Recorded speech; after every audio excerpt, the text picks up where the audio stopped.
Let's take a look at this problem. We got x squared plus x. I guess this helps put my function notation there. F of x equals x squared plus x plus 1. It says graph the quadratic function, find the x and y intercepts of each graph if any exist. So let's start off with the x-intercept. Now for x-intercepts, we're going to plug 0 in for the other variable. So we're finding the x-intercepts, we'll plug 0 in for y. So I got 0 is equal to x squared plus x plus 1. Now I'm going to use a quadratic formula on this. A is whatever's in front of our x squared, which is 1. B is whatever's in front of our x, which is 1. And C is our number at the end, which is 1. Quadratic formula is x equals negative b plus or minus square root of b squared minus 4 times a times c all over 2a. It's always a good idea to go through and replace all of your variables with sets of parentheses before you plug in your numbers.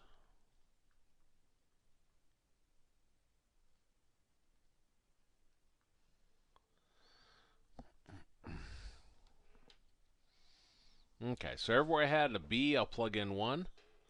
Everywhere I had an a, I'll plug in 1. And everywhere I had a c, I'll plug in 1. Everything's 1. So that gives us negative 1 plus or minus 1 squared, which is 1, minus 4 times 1 times 1 is 4, all over 2. Now notice what I'm going to get is a negative inside my square root. And that's going to give us an imaginary number, which means there are no x-intercepts. Now our y-intercept. We'll plug 0 in for the other variable, so I'll plug 0 in for x. So I'm going to have y is equal to 0 squared plus 0 plus 1, which gives us y is equal to 1. So this would be 0, comma 1 for a y-intercept.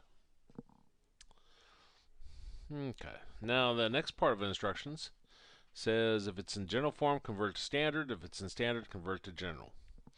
Well, this is in general form, so we want to convert it. So we got f of x is equal to x squared plus x plus 1. And I'm going to go through my steps here. Step 1. Factor the number in front of the x squared from the first two terms. Well, the number that's in front of our x squared in this case is the invisible 1, so I'll factor 1 out. And that gives me x squared plus x plus 1. Step 2. Take the number in front of the x, including the sign, multiply by half, square it, and both add and subtract that number inside the parentheses.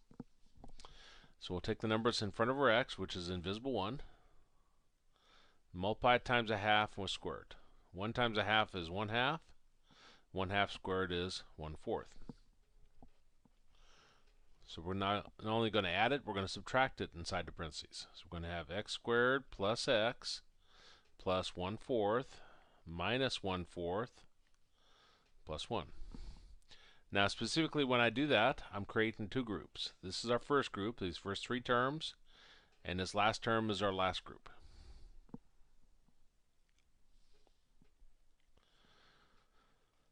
Step 3. Where is it? Back to the first group, the first three terms inside the parentheses. Well, this is going to factor as x plus 1/2 squared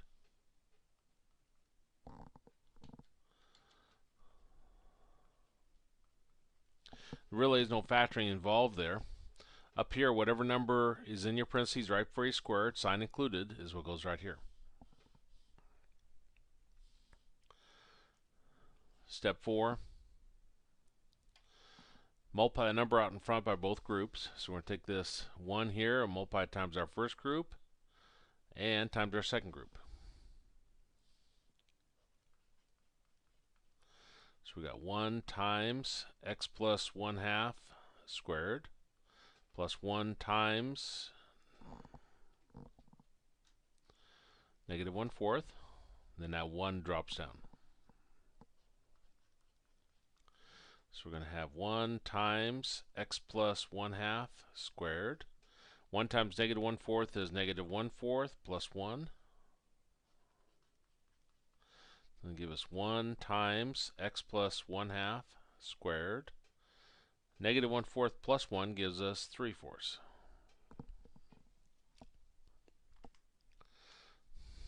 And that's our standard form.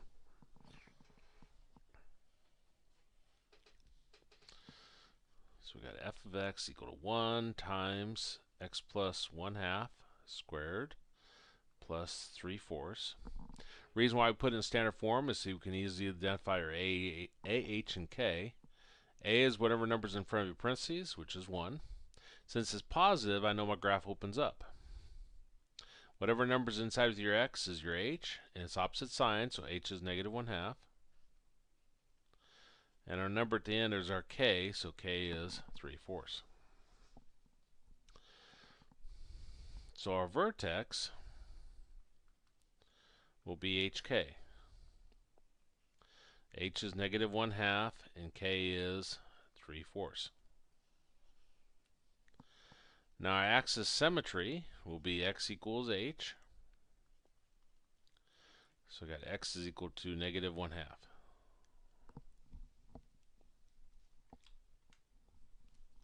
Now since our graph opens up, that means we're going to have a min, an absolute min and a relative min. But our min is going to equal to k, which we said was 3/4.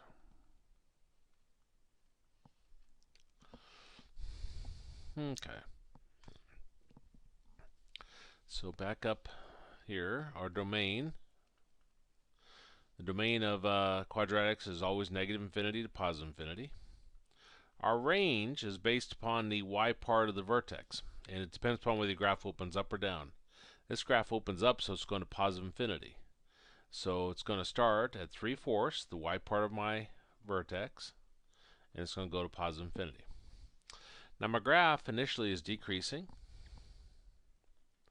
and it's decreasing from negative infinity to the x part of our vertex, which is negative 1/2.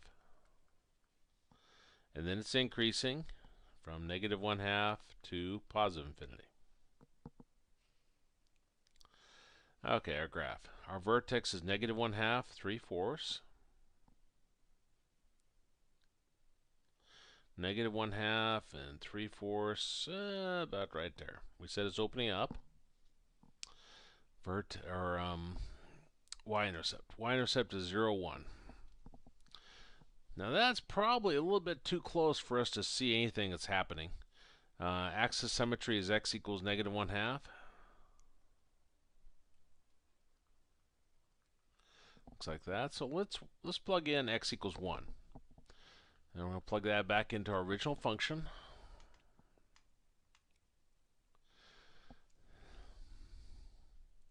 So we're going to have f of 1 is equal to 1 squared plus 1 plus 1.